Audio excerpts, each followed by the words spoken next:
Hi guys, it's Laura, and today I want to talk about another German book.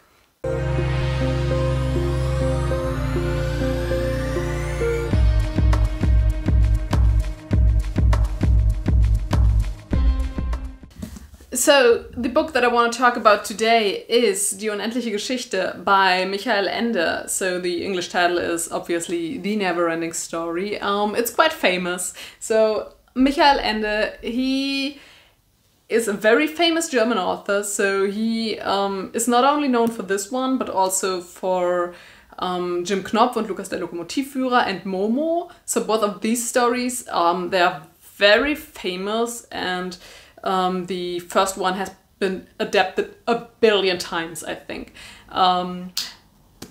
I think internationally this might be the most well-known because of the Hollywood movie adaptation from the 80s. The book itself was published in 1979, and yeah, well, like I said, it's very famous. So before I get into the book itself, I want to talk about some personal stuff.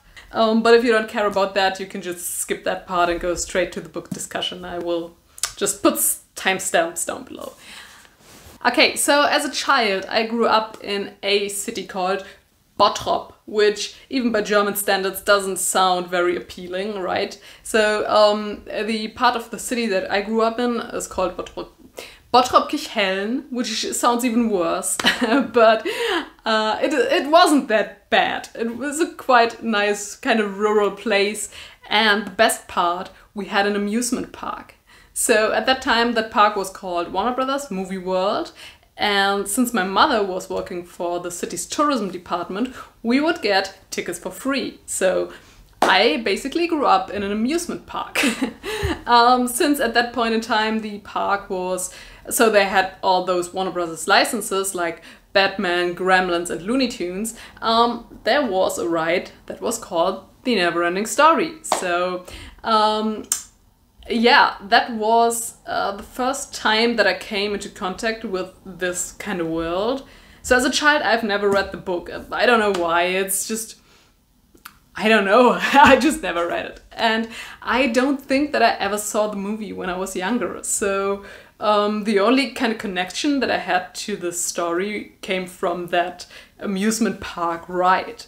And it was quite cool. So they had all those nice animatronics, and you would ride down the river, and you would get to see all those characters from the movie. So since then the licenses have changed, so it's not the Neverending Story anymore, it's some Excalibur ride, which is not that interesting. All those characters are quite bland and are not that imaginative, but I don't know, politics, stuff like that. So not my call.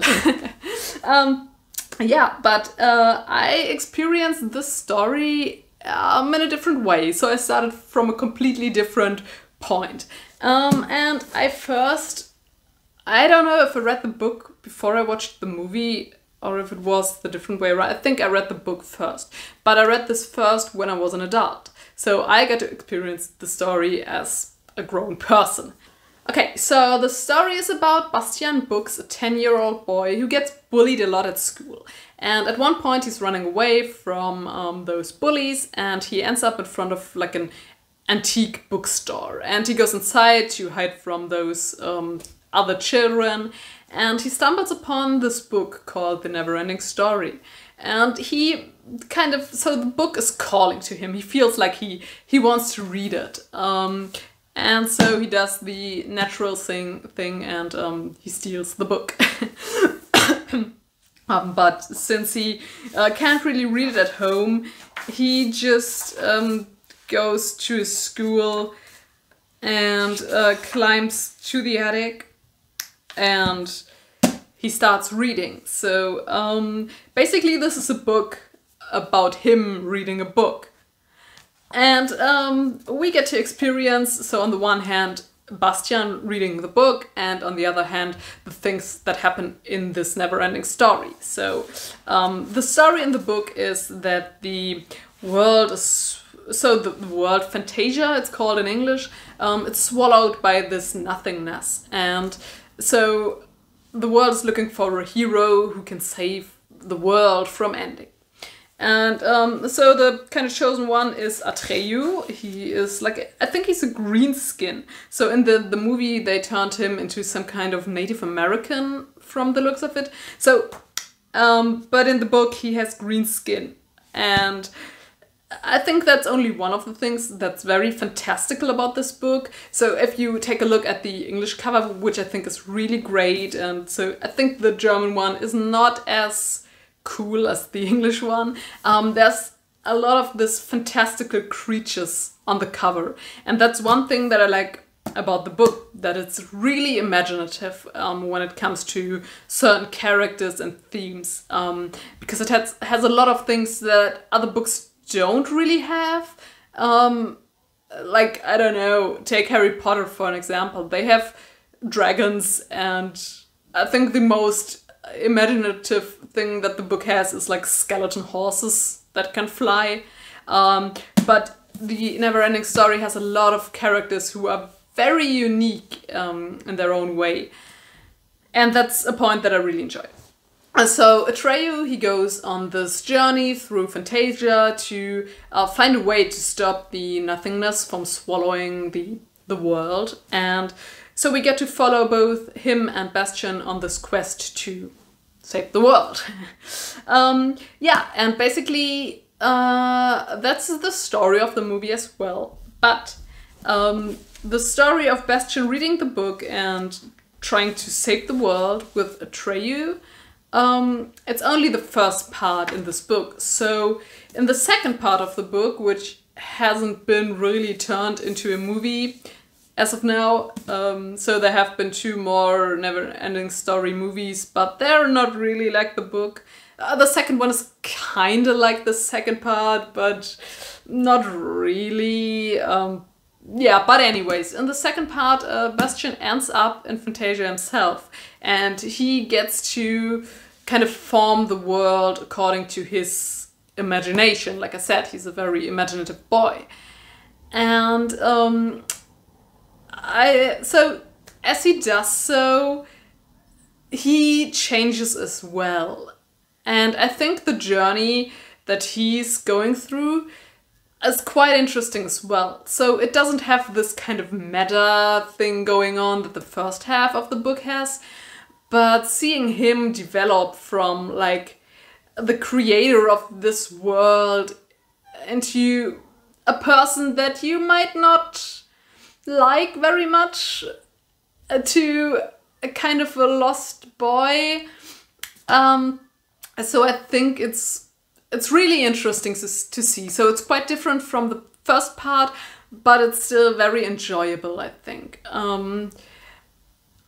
Yeah, so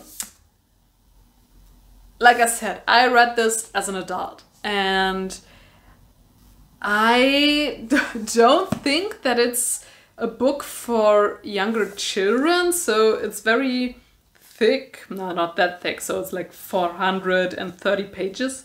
But I think the themes are quite heavy at times. And I don't know if children can fully appreciate that.